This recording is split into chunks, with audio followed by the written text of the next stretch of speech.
Good morning everyone. I'm Alexandra Nicole Nicolas, Nicole na lang for short. Operation Manager of Ace Gold. Short story lang, pero long story talaga. So bago ko makilala tong industriya na to, 10 years akong employed. So maraming company na napasukan, mga private company, nag-Jollibee, nag-Mang Inasal, Shakey's, and then yung pinakahuli ko is yung sa Red Ribbon, which is yun yung pinakamatagal ko. 7 years akong regular staff sa Red Ribbon.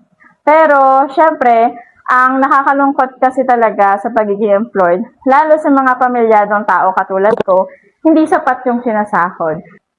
At sa loob ng 7 years ko sa Red Ribbon, wala akong napundar. Kahit nga yung tipong bumili lang or kumuha lang ng mga hulugang cellphone. Sa una, oo, masaya. Pero kapag dumadaan na yung time na dapat na akong magbayad or dapat ko nang hulugan yung cellphone, yun ay nakakalungkot. Kasi yung sahod ko na dapat is para sa pamilya ko, nakahati pa para sa mga luho na katulad ng cellphone. So, hindi talaga siya sapat. Sa pagiging employed, isa rin sa karanasan namin is yung nagre-renew kami ng mga medical or mga health ID taon-taon. Nakakalungkot din na minsan may deadline to. Hindi pa rin ako nakakapagpasa sa takdang oras. Kasi nga, minsan wala pang pampalakad ng requirements or minsan dahil napapagalitan na ng boss, kailangan ko nang mangutang sa mga katrabaho ko para malakad ko yung mga requirements at makapagpasa ako. Yan ang isa sa mga nakakalungkot bilang isang empleyado. By the way, I'm married. Then may dalawa na rin akong anak. So, pareho silang babae. Ang buhay empleyado, syempre, dahil ako yung mother, dapat nasa bahay lang ako. Pero since nga na hindi sapat ang income ng asawa ko, kailangan ko rin magtrabaho. Ito rin yung nakakalungkot dahil iniiwan ko sa magulang ko yung mga anak ko at sila yung nag-aalaga na dapat tapos na sila sa responsibilidad nila sa amin. Pero ito yung realidad Kailangan na rin talaga magtulungan pang mag-asawa. So, minsan talaga, sobrang sakit sa part namin, or sa part ko na minsan hindi ako nakakapagbigay sa magulang ko, na sila yung nag-aalaga sa mga anak ko, sila yung minsan na nagpapakain, sila rin yung minsan na talagang pagod na pagod dahil sa mga kulitan ng bata. Pero hindi ako makapag-give back agad. Kasi nga, yung sahod ko nung time na yon is hindi talaga sapat. Yung tipong, dapat ibibigay ko sa magulang ko. Hindi kailangan ko unahin yung anak ko kasi bibili ako ng diaper, bibili ako ng gatas. So, yun lang yung isa sa mga realize sa akin na sobrang hirap pala talaga.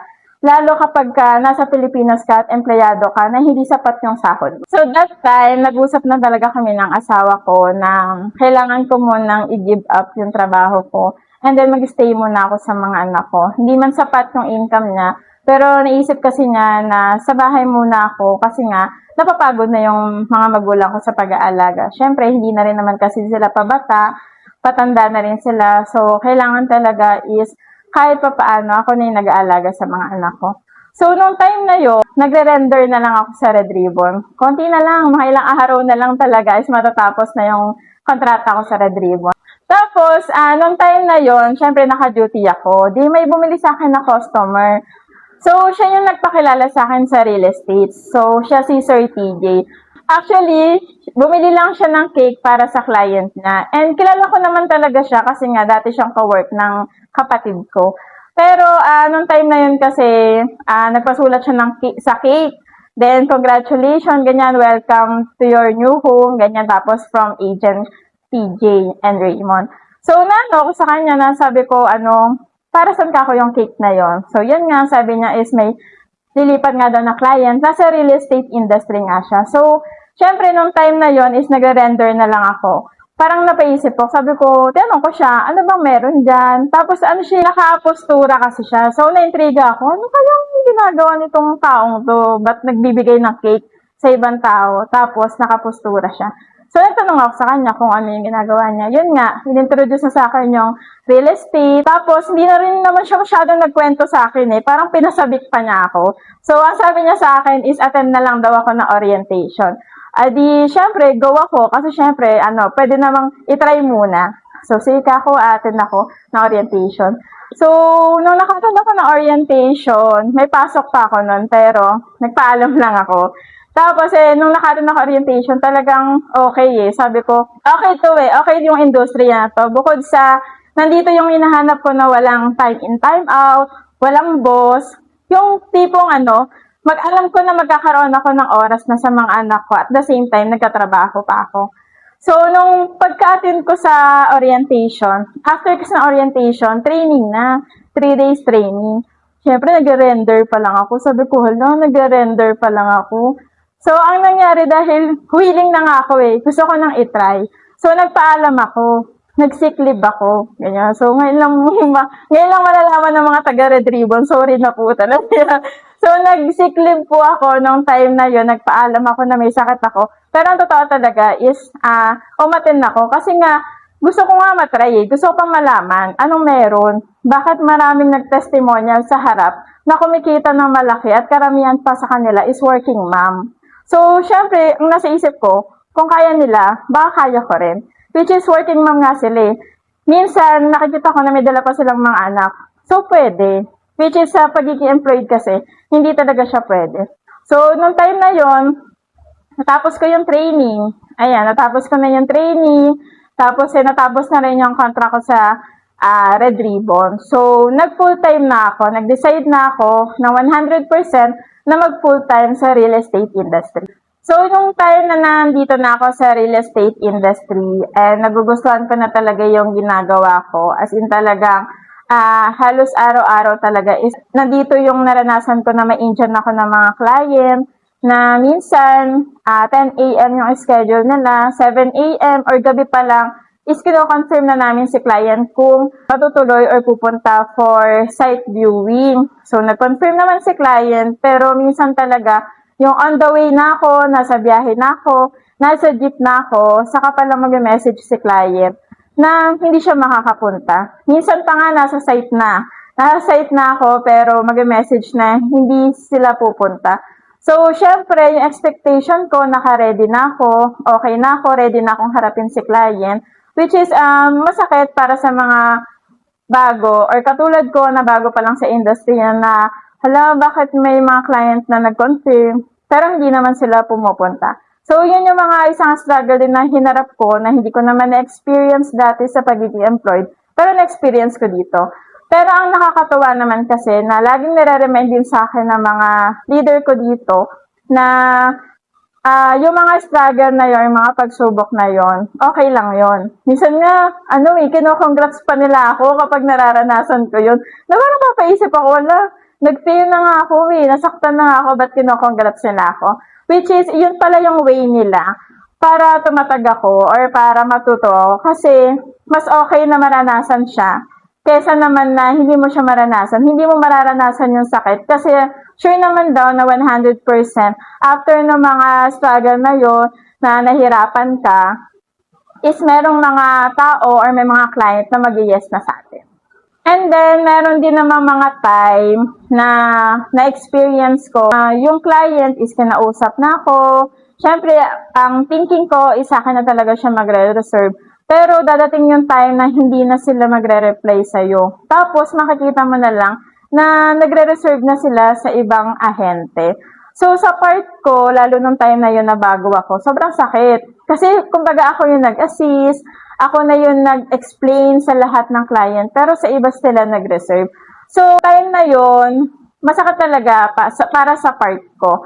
Pero, naisip ko na lang at saka sinabi rin sa akin ng mga mentor ko na okay lang yon. Kasi nga, yung time na yon, hindi pa ako magaling Hindi pa ako ganun kagaling, hindi pa ako masyadong maraming experience para sa mga nangyayari sa akin ng time na yon. So, ang ibig pa lang nilang sabihin, kailangan kong umattend ng maraming training, kailangan ko pang makinig sa mga mentor ko, at kailangan pa nilang ituro sa akin kung paano nga ba na kapag nakipag-usap ako sa kliyente, masasabi kong sa akin siya magre-reserve. So, ang galing lang kasi nung mga struggle ko na yon, yung mga challenges ko na yon, yun yung nagpatibay sa akin. At yun din yung mga nagturo sa akin para matuto ako sa industriya na to. At syempre, dahil sa mga yon at nagpatuloy ako, marami na rin akong na-achieve dahil sa industriya na to. Una, syempre, para sa iba, simpleng bagay lang to.